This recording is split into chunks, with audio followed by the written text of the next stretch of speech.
최규익 박사님은 카이스트 나노과학기술대학원에서 박사학위를 취득 후 기존 생체현미경에서의 바이오 이미징 다수의 경험을 바탕으로 코넬 대학교에서의 현재는 삼광자 현미경을 통한 림프전에서의 면역세포 바이오 이미징을 지속적으로 진행하고 계십니다.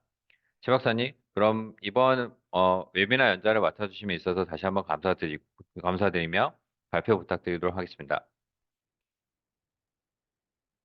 네, 소개 감사드립니다. 제가 어, 발표를 시작하도록 하겠습니다.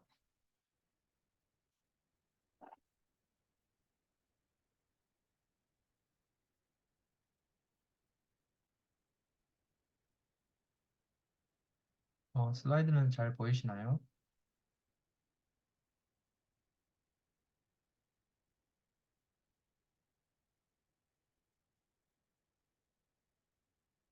혹시 잘 보이시는지 확인 부탁드립니다.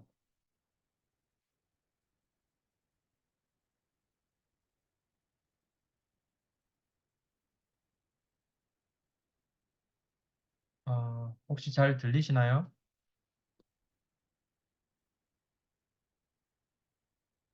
네, 네, 슬라이드가 잘 보이는 것으로 생각을 하고 이제 제가 시작을 하도록 하겠습니다. 저는 코넬 대학교에 있고요. 지금 코넬 대학교라고 하면 지금 여기가 미국인데 여기 뉴욕주가 빨간색으로 표시되어 있고 이제 노란색 점이 코넬 대학교가 있는 이타카입니다.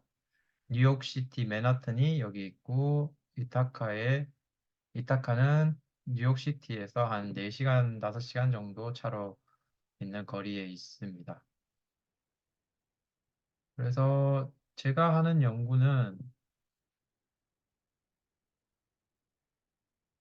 연구는 이제 인비보 멀티포톤 마이크로스코피를 이용을 해서 림프노드 내에 이뮨셀들의 움직임들을 직접 영상화해서 이제 면역 작용들에 대해서 연구를 하고 있습니다.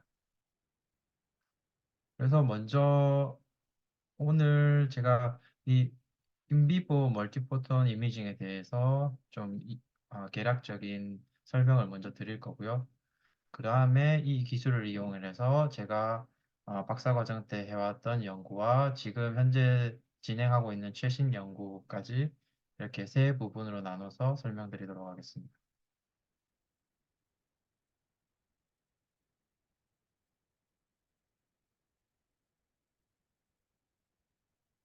네, 먼저 인비보라고 하면 다 아실 수도 있지만 간략하게 설명을 드리면 이제 이미징을 하게 될 때 세 가지 샘플을 간단하게 나눌 수가 있습니다. 익스비보, 인비트로, 인비보 이렇게 익스비보 같은 경우에는 샘플을 채취를 한 뒤 슬라이스를 만들어서 이미징을 하게 되죠. 그래서 어, 죽은 세포들의 그 샘플을 채취한 그 순간의 그 형태를 관찰할 수가 있습니다.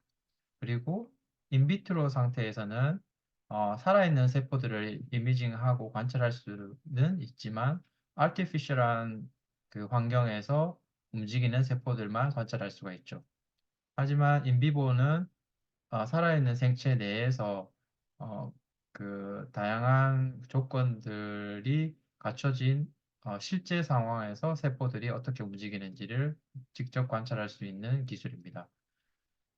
하지만 이 세 가지 샘플들이 각각의 그 장점이 있기 때문에 서로 이제 상호 보완을 할 수 있다고 생각이 됩니다.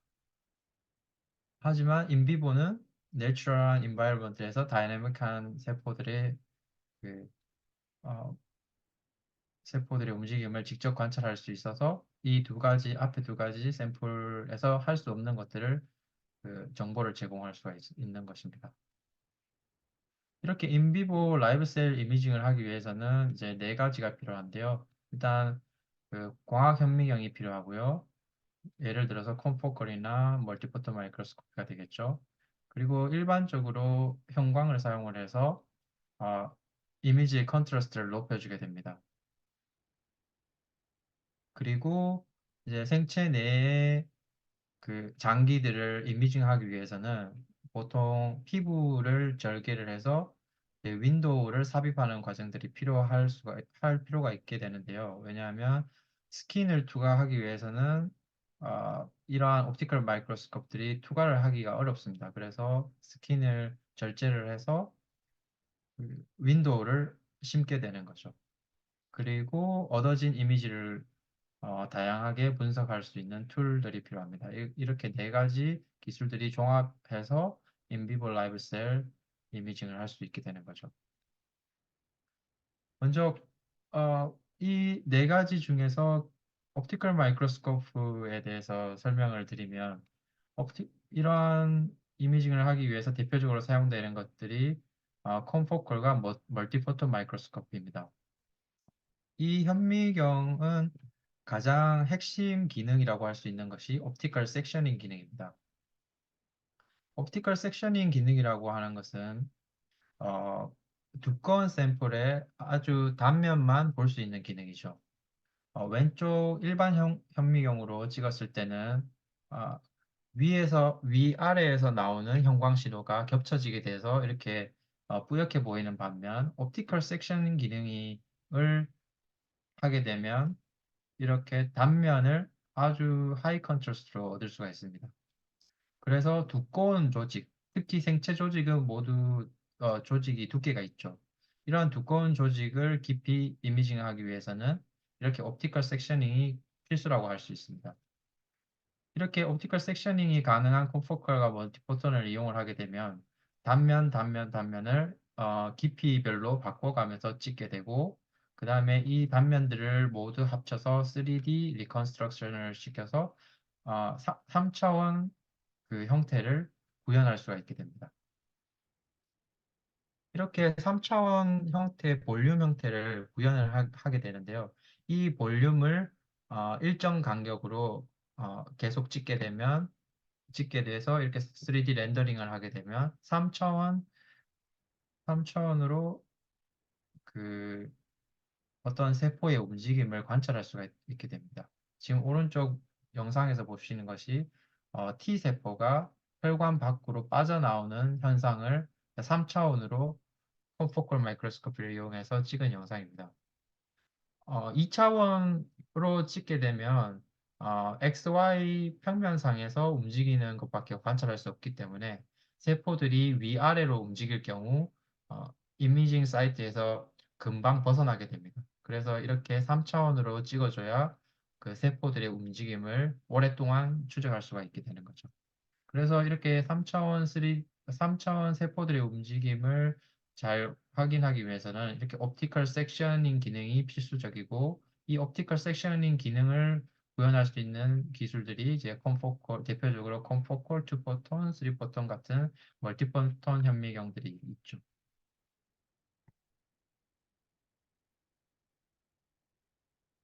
여기서부터는 간단하게 콘포컬과 멀티포톤 마이크로스코피가 가지고 있는 핵심 포인트인 옵티컬 섹션 기능을 어떻게 구현하는지에 대해서 간단하게 설명드리고 넘어가겠습니다. 왼쪽은 일반 형광 현미경이고 오른쪽은 콘포컬 마이크로스코프입니다. 일반 형광 현미경은 그 레이저를 샘플에 쏴줬을 때 지금 아래 보시는 것이 샘플의 단면입니다. 단면인데 위쪽이 표면이고 아래쪽이 깊은 영역이죠. 지금 초록색 선들이 형광의 경로인데요. 그 우리가 원하는 초점 포컬 플레인에서 나오는 진한 초록색을 따라가시면 그 카메라로 들어가는 것들이 이렇게 있습니다. 하지만 지금 포컬 플레인 외에 아웃 오브 포커스 리즌에서도 이제 형광이 발생하게 되는데 이것들이 모두 CCD 카메라로 들어가기 때문에 이렇게 뿌연 이미지를 얻게 되는 것이죠.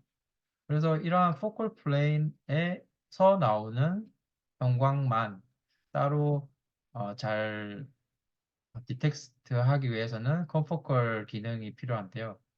그래서 콘포컬을 보시면 그 포컬 플레인에서 발생하는 형광은 그 피노를 대부분 다 통과하게 돼서 PMT라고 하는 디텍터에 다 들어가게 되는 반면에 아웃 오브 포커스에서 발생하는 이 형광은 보시면 핀홀에서 대부분 막히게 됩니다.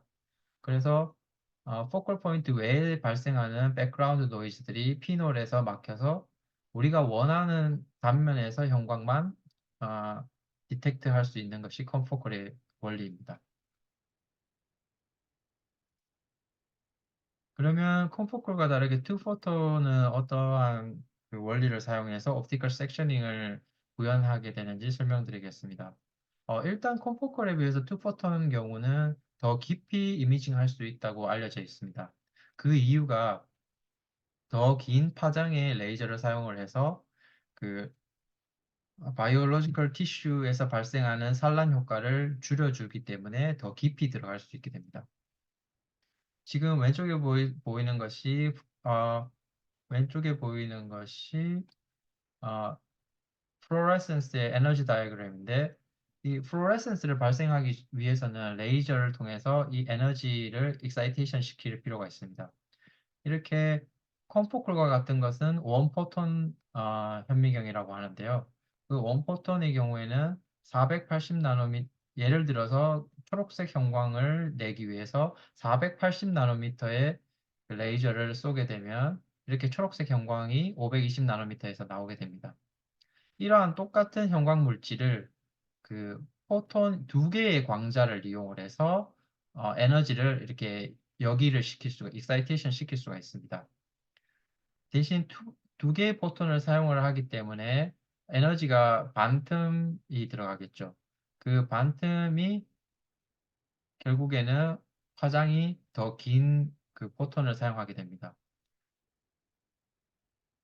그래서 이렇게 파장이 더 긴 광자를 사용을 하기 때문에 더 깊이 샘플을 관찰할 수가 있게 됩니다. 그리고 보시는 바와 같이 오른쪽에 어, 이렇게 레이저를 쏴서 샘플에 쏴서 그 콘포콜 왼쪽 원포톤의 경우에서는 그 레이저가 샘플에 지나는 경로에 따라서 다 형광이 발생을 하게 됩니다. 하지만 투포톤의 경우에서는 초점에서만 형광이 발생을 하게 됩니다. 이러한 초점에서만 발생을 하기 때문에 그 초점 외에서 그 백그라운드가 거의 발생하지 않기 때문에 좀 더 깊이 또 투과할 수 있게 되는 원리 중 하나입니다. 다시 정리를 하면 투포턴의 경우에는 컴포컬에 비해서 긴 파장의 레이저 빛을 사용을 하기 때문에 스캐터링을 줄여줘서 더 깊이 들어갈 수가 있죠. 그리고 디텍션 관점에서는 초점에서만 플로레센스를 발생을 하기 때문에 백그라운드를 많이 줄여줍니다. 그래서 아주 깊은 영역에서도 백그라운드가 많이 줄기 때문에 하이 컨트라스트 이미지를 얻기가 더 용이한 것이죠. 그리고 초점에서만 형광을 내기 때문에 어, 그 초점 외에서 발생하는 플로레센스가 적기 때문에 아, 보통 레이저를 오랫동안 쐬줬을 때 그 샘플이 어두워지는 효과가 있죠. 그런 것들을 막아주게 됩니다. 그러면 투포톤에 비해서 쓰리포톤이라는 건 어떤 것이냐 하면 말 그대로 세 개의 포톤을 이용을 해서 같은 플로레센스를 익사이테이션 시키게 됩니다. 세 개의 포톤을 이용하기 때문에 더 낮은 에너지의 포톤을 이용을 하게 되고 그 말즉슨 더 긴 파장을 사용하게 됩니다. 520 나노미터의 그 초록색 형광을 역이시키기 위해 1300 나노미터의 레이저를 사용하게 됩니다. 그래서 1300 나노미터와 같이 더 긴 파장을 이용하기 때문에 바이올로지컬 티슈에서 스캐터링 효과가 더욱 줄어들게 돼서 더 깊이 관찰할 수가 있게 되는 거죠. 그리고 보시는 바와 같이 투포톤의 경우가 원포톤에 비해서 더 깊게 관찰할 수가 있다고 했는데요. 그 초점에서만 형광을 발생하기 때문이라고 말씀드렸죠. 하지만 그 투포톤도 더 깊이 이렇게 이미징을 하기 위해서는 레이저를 계속 더 올려야 됩니다. 그러다 보면 초점 외에서 그 표면에 가까운 부분에 레이저 파워가 매우 올라가게 되죠. 그렇게 되면 표면에서도 투포톤 익사이테이션이 발생하게 됩니다. 하지만 투포톤에 비해서 3포톤의 경우에는 더 로컬라이제이션 효과가 더 크기 때문에 2포톤에 비해서 3포톤의 경우 더 초점에서만 플로레센스를 발생시킵니다. 그 원리는 2포톤은 시그널이 그 레이저 빛의 인텐시티의 제곱에 비례하지만 3포톤은 레이저 빛의 세제곱에 비례하기 때문에 더 이렇게 더 작은 포커스의 레이저 빛이 모였을 때 3포톤 현상이 일어나게 됩니다. 그래서 이 초점 외에는 그 플로레센스가 익사이테이션 되기가 매우 어렵기 때문에 out of focus 리전의 백그라운드를 현저하게 줄여줄 수가 있습니다. 그래서 2포톤에 비해서 3포톤이 더 깊이 이미징할 수 있게 되는 것이죠.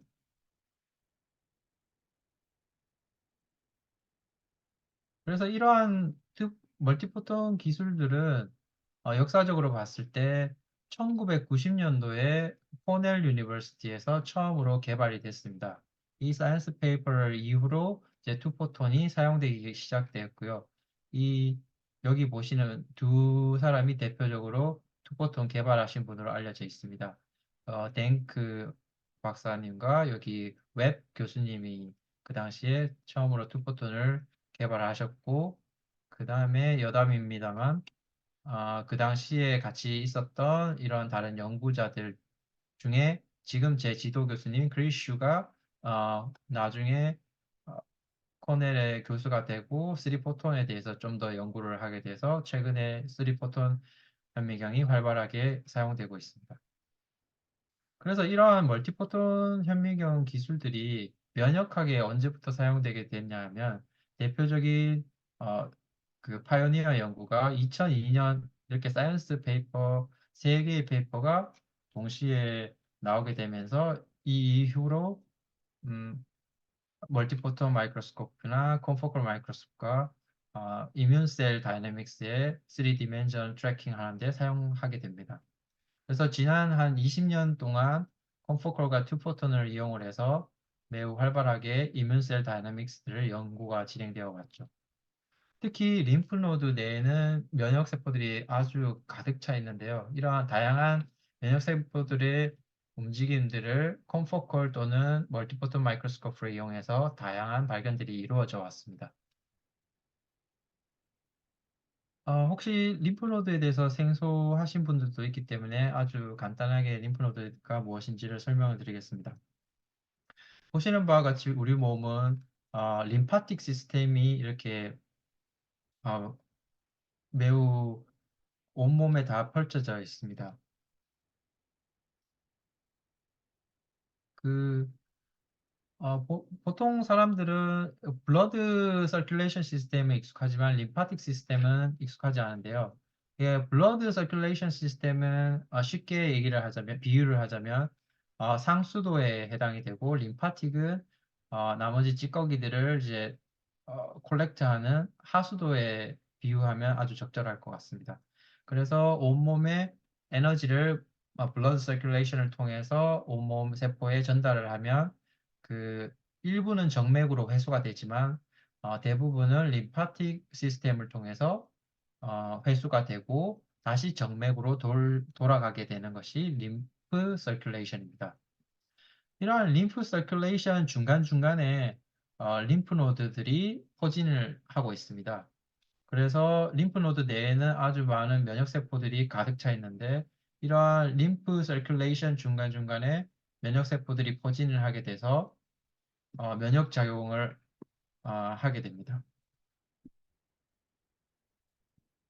그래서 혹시나 이렇게 우리 몸에 그 우리 몸 어느 곳에나 바이러스 같은 패토젠들이 침투했을 때 림프 서큘레이션을 통해서 그 림프 노드로 들어가게 되는 거죠. 그럼 기다리고 있던 면역 세포들이 면역 작용을 일으키게 됩니다. 이렇게 림프 노드를 섹션해서 스테이닝을 해보면 T셀과 B셀이 이렇게 가득 차 있는 것을 확인할 수가 있습니다. 빨간색이 T셀이고 파란색이 B셀입니다.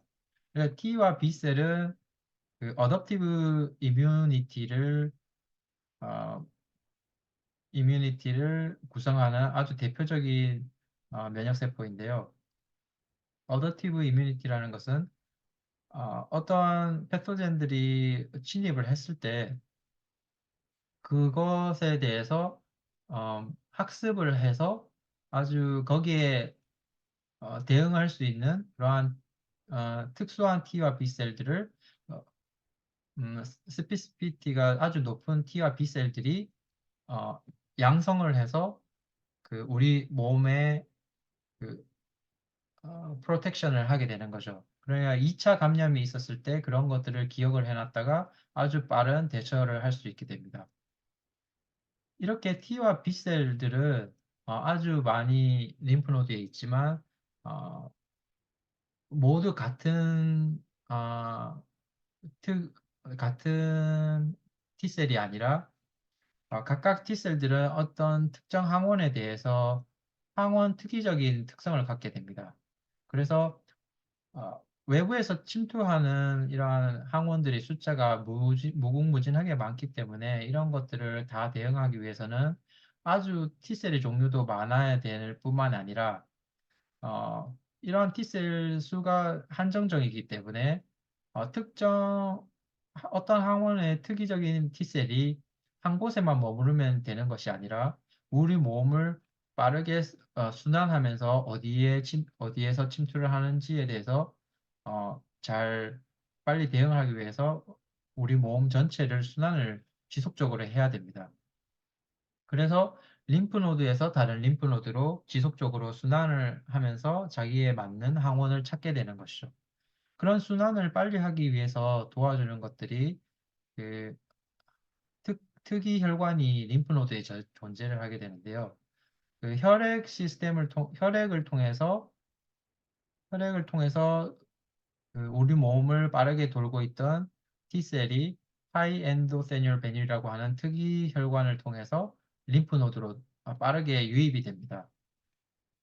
이러한 유입되는 현상들을 제가 박사과정 때 그 인트라바이탈 콘포컬 마이크로스코프를 통해서 어, 이미징을 하고 이제 연구를 했습니다.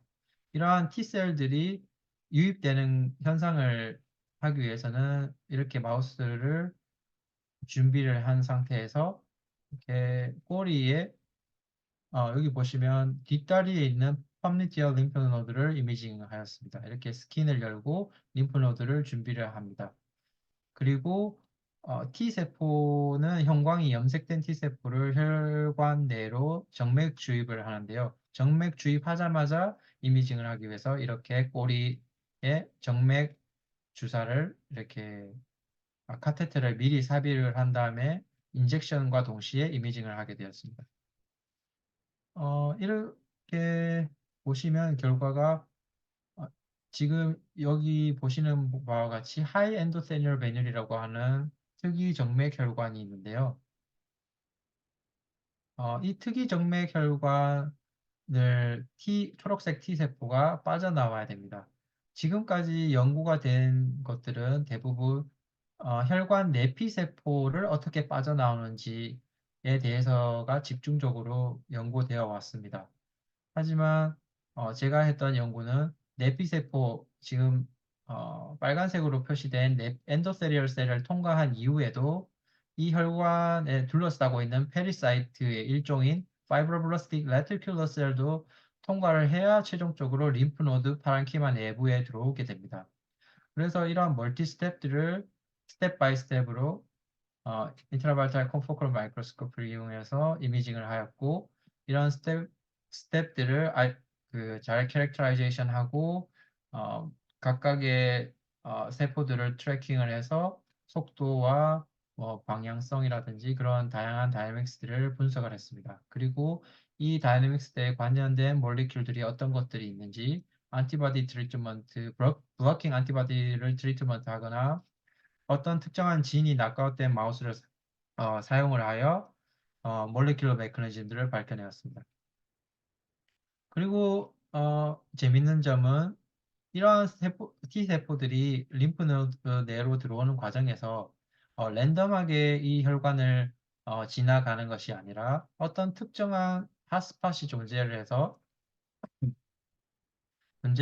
그 핫스팟을 통해서 더 많이 T세포가 연달아 빠져나오는 것을 관찰할 수 있었습니다. 이 영상은 보시는 바와 같이 어, 포토 컨버터블 트랜스제닉 마우스를 사용을 했는데 특별히 450 나노미터를 쬐어주면 원래 모든 세포들이 초록색을 띠고 있다가 그 레이저를 쬐어준 부분만 빨간색으로 변하게 됩니다. 그러면 혈액 내부를 순환하고 있던 초록색 세포들은 그 색깔이 바뀌지 않게 되는 거죠. 그래서 혈관만 빨간색으로 염색을 할 수 있고 지속적으로 유입되는 이러한 림프노드 호밍 셀들은 초록색으로 남아 있게 됩니다. 이렇게 해서 컴포컬을 사용을 해서 이미징을 했더니 특정한 곳에서 연달아서 이러한 림프노드 호밍 셀들이 빠져나온다는 것을 확인할 수 있습니다. 그리고 엔도세리얼 셀을 빠져나오는 것도 핫스팟으로 별도로 존재를 하고 지금 영상을 보시는 바와 같이 루미너스 사이드에서 엔도세리얼 셀을 빠져나오는 그 특정한 핫스팟이 존재를 하고 엔도세리얼을 빠져나온 이후에 파란색으로 염색된 파이브로블라스틱 레티큘러 셀을 빠져나오는 파이널 스텝에서도 이러한 특정한 핫스팟이 존재를 함을 확인하였습니다.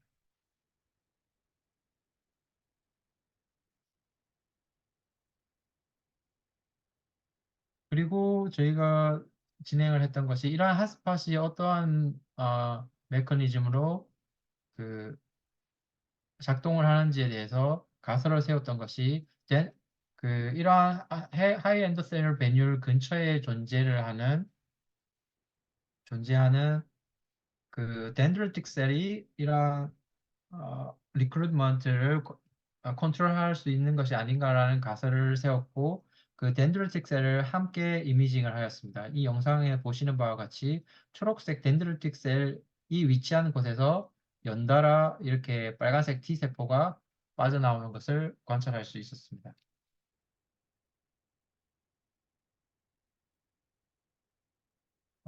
그리고 이렇게 박사과정 때 컴포커를 이용을 해서 이러한 재미난 연구들을 했었고, 그 다음에 지금부터 설명드릴 것은 어, 지금 코넬 대학교에서 3포톤 마이크로스코프를 이용을 해서 벌추얼 메모리 T셀에 대해서 이미징한 것에 대해서 설명드리겠습니다.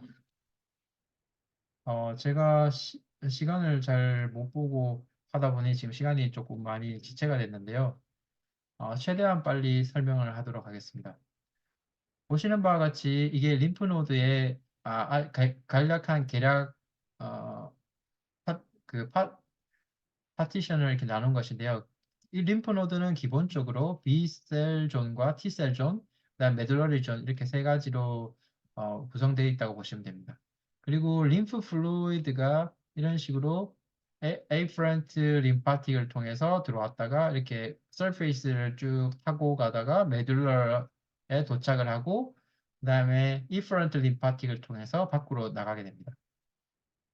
그러면 사람들이 쉽게 생각을 하는 것이 패소젠이나 바이러스들이 림프노드로 유입을 됐을 때 T셀 존 센터보다는 이렇게 바깥쪽에 있는 T나 B 셀포들이 먼저 바이러스들을 만날 수 있게 되지 않을까라는 생각을 했었습니다.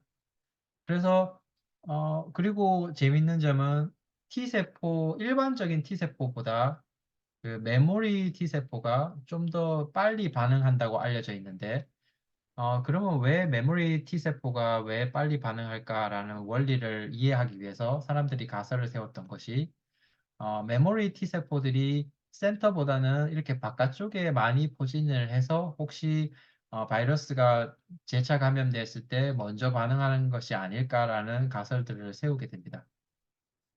그래서 연구가 진행되었던 것이 메모리 T세포에 대해서 이렇게 어, 이전 연구들이 진행됐었는데 이렇게 초록색으로 보이시는 것이 메모리 T세포입니다. 이 메모리 T세포가 실제적으로 림프노드 바깥쪽에 포진을 되어 있습니다. 그 빨간색의 일반 나이브 T셀보다 메모리 T셀들이 바깥쪽에 포진을 해서 먼저 반응을 일으키는 거죠. 그러면 제가 오늘 설명드릴 그 세포는 일반 메모리 셀이 아니라 벌추얼 메모리 셀입니다. 이러한 벌추얼 메모리 셀이 무엇이냐 하면 어, 메모리 셀이라는 것은 이전의 감염을 통해서 세포들이 이전 감염에 대한 기억을 하고 있는 세포들입니다. 그래서 이전 감염이 있어야 이러한 메모리 셀들이 형성이 만들어지게 되는데요. 벌추얼 메모리 셀이라고 하는 것은 이전 감염이 없더라도 감염 전에 메모리 셀과 비슷한 페노타입을 띠는 그러한 벌추얼 메모리 셀들이 존재를 하더라는 것이 최근 10년 내에 많이 밝혀지고 있습니다. 그러면 이러한 벌추얼 메모리 셀들이 매물 셀들과 비슷하게 이렇게 페리페럴 리전에 존재를 해서 더 빨리 면역 반응을 일으킬까라는 것이 저의 주제였고요. 저의 연구 주제였고, 어, 이러한 벌추얼 메모리 CD8 T셀이 페리페럴 포지셔닝을 하고 있는지, 그리고 인펙션을 주었을 때 아주 빠른 리스폰스를 하는지에 대해서 궁금했습니다. 그래서 이렇게 두 가지 형광으로 각각 벌추럴 메모리 셀을 염색하고 그리고 일반 트루 나이브 T셀을 염색을 해서 동시에 이미징을 하게 됩니다. 보시는 바와 같이 시간이 부족한 관계상 빨리 넘어가도록 하겠습니다. 보시는 바와 같이 3 포톤으로 이렇게 림프 노드를 아주 깊게 찍었을 때 그 초록색과 빨간색 세포들의 셀룰러 디스트리뷰션을 보시면 초록색 벌추럴 메모리 셀들이 바깥쪽에 좀 더 많이 포진되어 있는 것을 확인할 수가 있습니다. 그리고 이건 지금 첫 번째는 X축으로 셀룰러 디스트리뷰션을 확인한 것이고요. 밑에 그래프는 깊이별로 Z 방향으로 그 셀 디스트리뷰션을 봤을 때 Z 방향으로도 깊이 방향으로도 바깥쪽에 이렇게 초록색 버추얼 메모리 셀들이 트루 나이블 셀보다 더 많이 포진해 있는 것을 발견하게 되었습니다. 그리고 인트라바이탈 이미징뿐만이 아니라 엑스비보 크라이오 섹션 샘플을 통해서 전체 림프 노드를 통해서 이러한 셀룰러 디스트리뷰션이 어떻게 되는지 확인을 했을 때 빨간색 벌추얼 메모리 셀들이 확실히 초록색 트루 나이블 셀보다 바깥쪽에 좀 더 많이 퍼진되어 있는 것을 확인할 수가 있었습니다. 보시는 바와 같이 인트라바이탈 3포톤 마이크로스코프를 이용을 해서 이렇게 직접 다이내믹스들을 영상을 찍어 봤을 때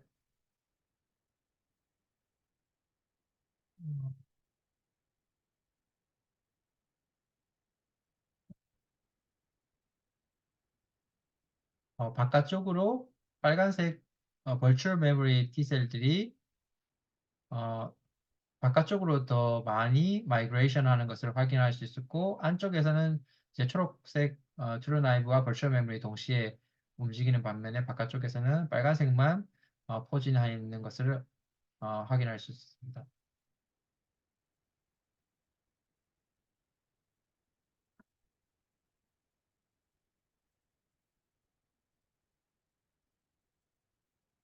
어,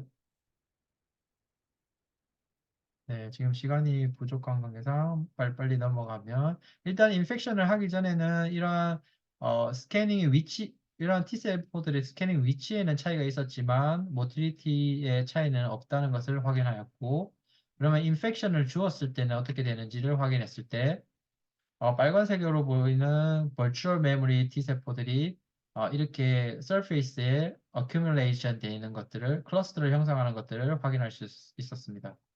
반면에 초록색 트루 나이브 셀들은 이런 클러스터들이 발견되지 않았습니다.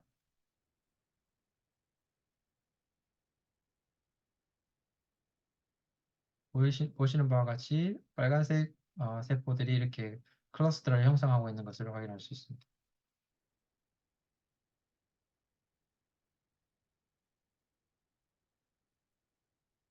이렇게 정리를 하면 제 발표를 정리를 하자면 먼저 콘포컬과 멀티포톤 마이크로스코프의 키 핵심 기능은 옵티컬 섹셔닝 기능을 통해서 3디멘전으로 셀룰러 트래킹이 가능하다는 것입니다.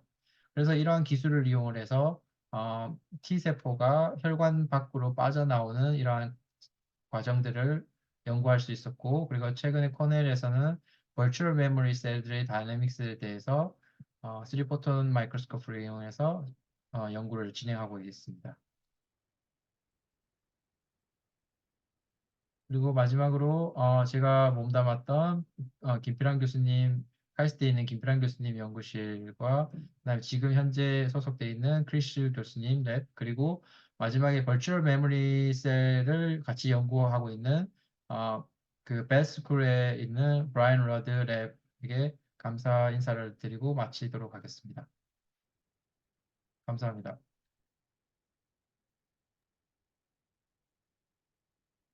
네, 최 박사님 발표 감사드리고요. 저희 아이빔 테크놀로지에서 벌추얼 데모를 준비를 하였습니다. 최계혁 박사님 잠시만 영상하고 음성으로 준비해 주시고요. 질의 시간에 다시 뵙도록 하겠습니다.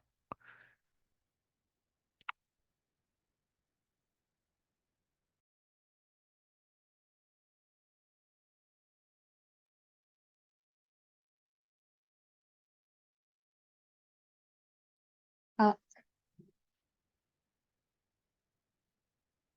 네, 안녕하십니까. 아이빈 테크놀로지 어플리케이션 스페셜리스트 권영진입니다. 네, 오늘은 최기배 박사님의 자료 발표에 이어서 실제 현미경을 통해 림프 노드를 어떻게 영상화하는지를 기기를 통해서 간단히 보여드리도록 하겠습니다.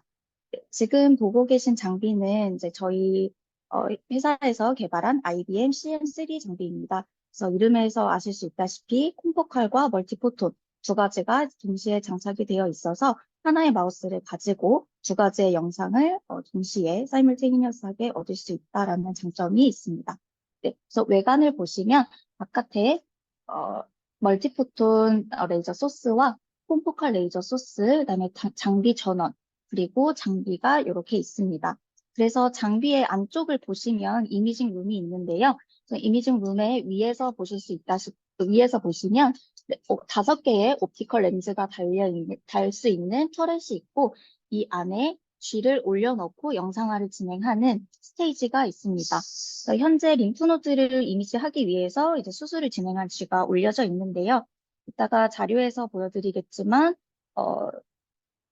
복부에 있는 인기나 림프노드를 영상화하기 위해서 현재 마운팅을 해놓은 상황입니다. 그래서 뒤에 있는 면봉은 이제 조금 림프노드를 높게 들어 올려서 영상화에 용이하게끔 어, 한 것이고, 이런 식으로 영상화 하실 때는 이제 필요한 상황이 있다면 여러 가지 방법을 통해서 장기들을 마운팅을 하게 됩니다. 영상화를 위해서는 슬라이드를 이렇게 밀어서 집어넣으면 되고요. 조그 다이얼을 통해서 원하는 높이까지 올려주시면 되는데 우선 옵티컬 렌즈와 거의 맞닿을 때까지 올려주시면 됩니다. 그리고 나서 좋은 영상화 결과를 얻기 위해서 이미징 박스에 버튼을 닫고 이제 컴퓨터를 통해서 이 현미경의 장비를 구동을 하게 되는데요. 이 과정은 컴퓨터 화면을 공유하면서 간단하게 보여드리도록 하겠습니다.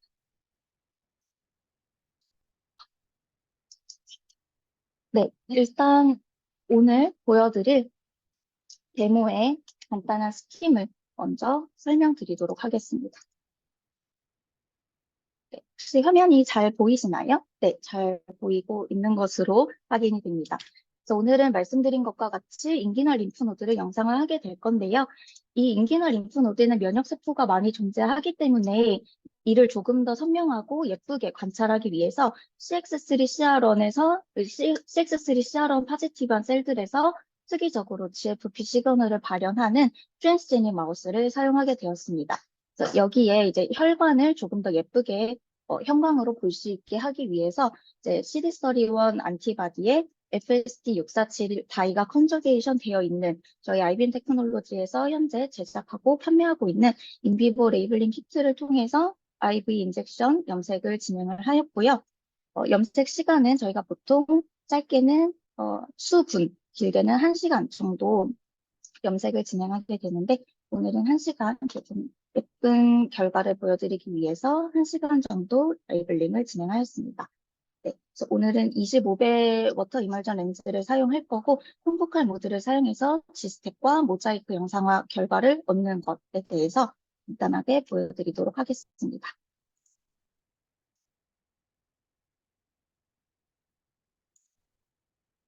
네, 잠시만 화면 공유 종료하고 다시 한번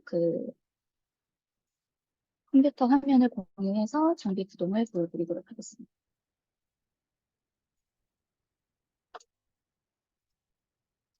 네, 혹시 화면이 잘 보이지 않으신다면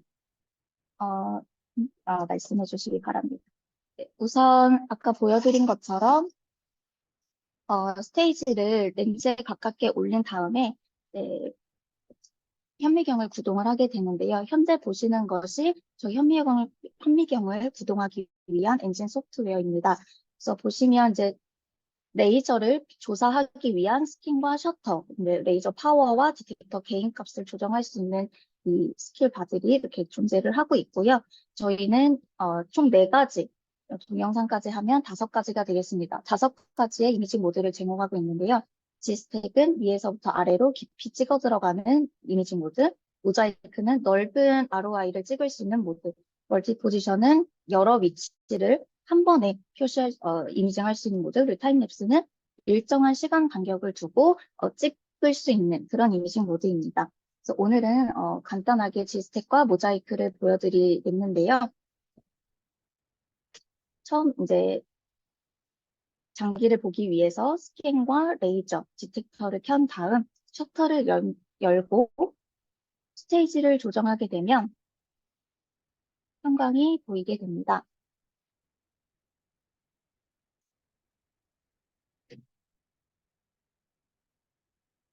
네, 지금 포칼 플레임을 맞추고 있어서 조금 시간이 걸리고 있는데요. 잠시만 기다려주시면 네, 이렇게 보이고 있습니다. 현재 혈관 빨간색으로 레이블링이 되어 슈도 컬러가 입혀져 있는 혈관과 그다음에 CX3 시어럼 파지티브한 셀들이 가지고 있는 엔도지너스한 GFP 시그널이 보이고 있습니다. 그래서 이렇게 이미징을 원하는 위치를 찾게 되면 지스텍 모드를 처음에 저희가 찍게 되는데요. 우선 가장 서비스 쪽으로 가서 포지션을 로드하고 가장 깊은 곳으로 가서 포지션을 로드하게 한 다음 원하는 인터벌 간격을 기입을 하면 필요한 장수는 알아서 계산이 됩니다. 그래서 이곳에서 지스텍 모드만 활성화시켜 준다면 여기서 토탈 타임이 총 36초로 계산이 되는데요. 이렇게 진행을 하게 되면 모든 스테이지의 움직임은 자동으로 이루어지게 됩니다. 그래서 지금 현재는 마운팅이 잘 되어 있기 때문에 움직임이 크게 보이지는 않지만 살아있는 마우스를 사용을 하기 때문에 심장 박동이나 호흡에 의한 움직임이 굉장히 많이 관찰될 수 있습니다. 특히나 하트와 런 같은 경우에는 박동, 숨을 쉬기 때문에 굉장히 많이 움직이는 조직 중에 하나인데요. 그 장기를 이미징을 하게 된다면 여기에 있는 모션 컴펜세이션 기능을 활용해서 이러한 움직임을 조금 더 추가적으로 보정을 해줄 수 있는 기능이 있습니다. 네, 그 다음으로는 넓은 ROI를 찍을 수 있는 모자이크를 보여드리도록 하겠습니다. 그래서 모자이크 이미징 박스로 가신 다음 이미징 모자이크 박스에서 가장 왼쪽 위에 있는 스타트 포지션, 그다음에 가장 오른쪽 아래에 있는 파이널 포지션을 로드하신다면 여기에 자동으로 몇 장의 이미지가 필요한지 나오고 있습니다. 그래서 현재는 가로로 2장, 세로로 2장, 총 4장의 영상화를 얻을 예정이고요.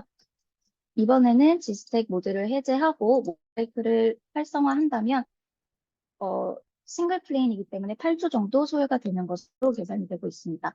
그래서 이 역시도 마찬가지로 모든 움직임은 자동으로 진행이 됩니다.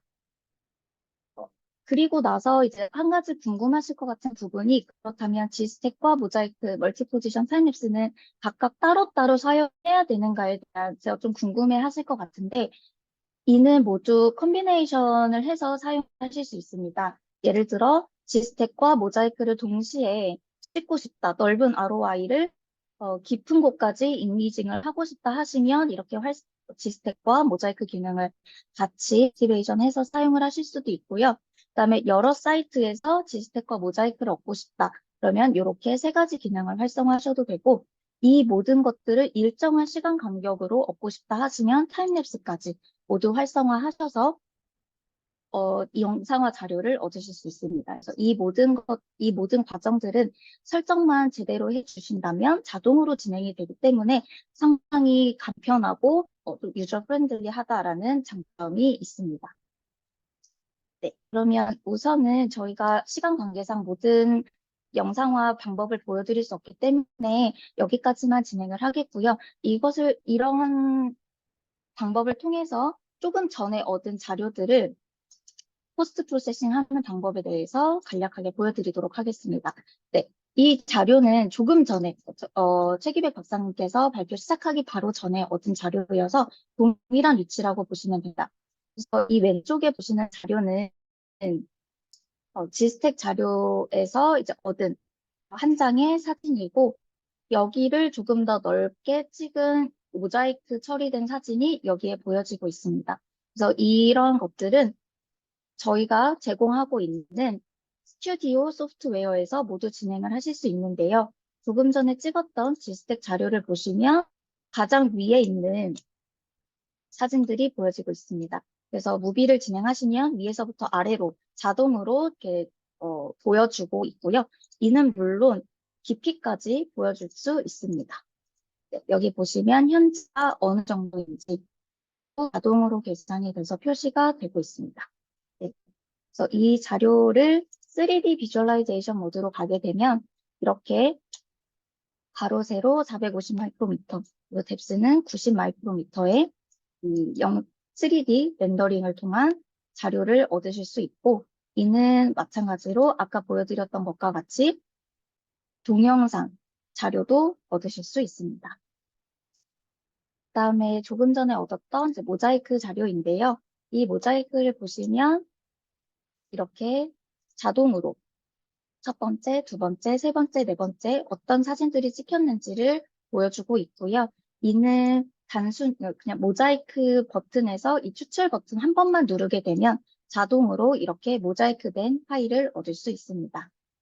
그리고 조금 전에 저희가 조금 더 깊고 넓게 얻은 자료가 있는데 이거를 보여드리면 지금 이 이미지 같은 경우는 가로 7장, 세로 6장의 모자이크 그리고 뎁스 90 마이크로미터 정도의 지스택과 컨비네이션을 해서 얻은 자료입니다. 그래서 제가 시간 관계상 보여드린 부분은 굉장히 작은 FOV와 함께 얕은 깊이로 보여드렸지만 원하시는 만큼의 넓이와 깊이로 영상화 자료를 충분히 얻으실 수 있다는 점 다시 한번 설명드리도록 하겠습니다. 네, 벌초얼 데모는 여기까지이고요. 혹시 질문 있으시다면 이후에 Q&A 시간에 질문해 주시기 바랍니다.